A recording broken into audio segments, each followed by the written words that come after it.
histoire à ma petite sœur, la jeune Dinarzade, chaque soir.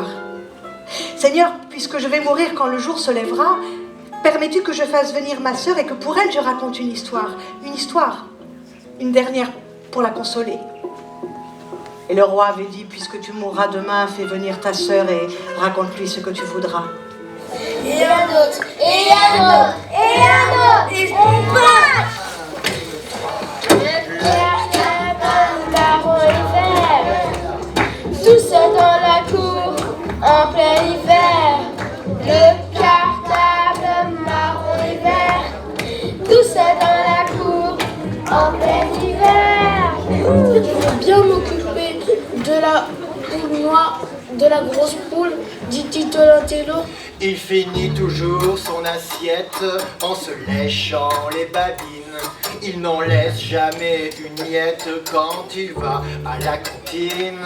Mais il mange si salement qu'il y en a vraiment partout. C'est vraiment trop écœurant, un vrai cochon ce loup. Pas mon doudou.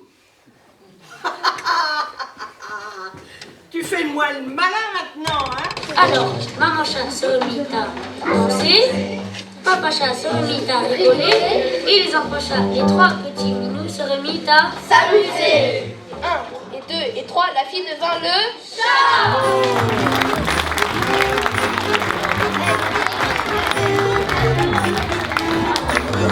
Dans 30 secondes. D'accord, ça marche. Et arrête la pub dans 30 secondes. Dans 30 secondes, ça... Quand l'éléphant vit la petite souris, il eut très peur et se mit à courir, à courir, à courir, à courir. Et comme l'éléphant ne regardait pas où il mettait ses pattes, il marcha de tout son poids sur un serpent.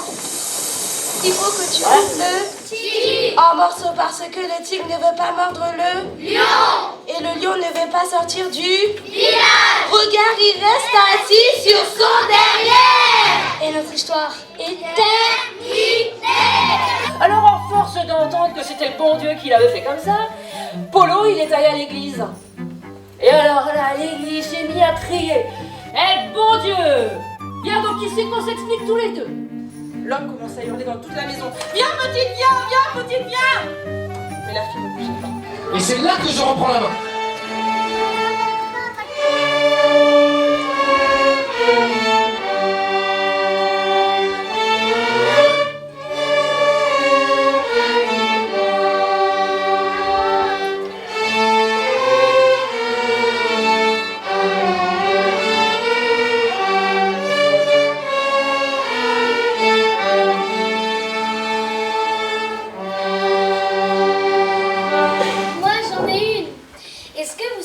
Nasreddin était avare et gourmand.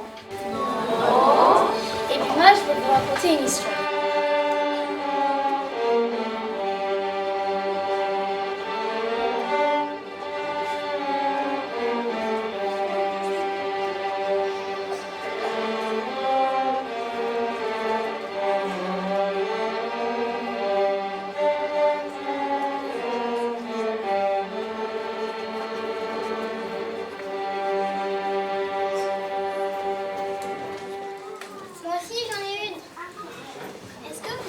Nasreddin voulait devenir docteur. Et ben, je vais vous raconter son histoire.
À ce moment-là, Scheherazade vit que le jour se levait. Alors elle s'interrompit et dit, Seigneur, puisque le jour se lève et que maintenant je dois mourir, cette histoire restera comme ça, inachevée. Le roi était de moins en moins malade, mais de plus en plus curieux. Il a dit, Scheherazade, exceptionnellement, je suspends mon arrêt de mort pour que la nuit prochaine, tu termines cette histoire. Le roi s'est levé, il s'est habillé, il est parti s'occuper des affaires du royaume. Il faisait jour et Scheherazade était vivante.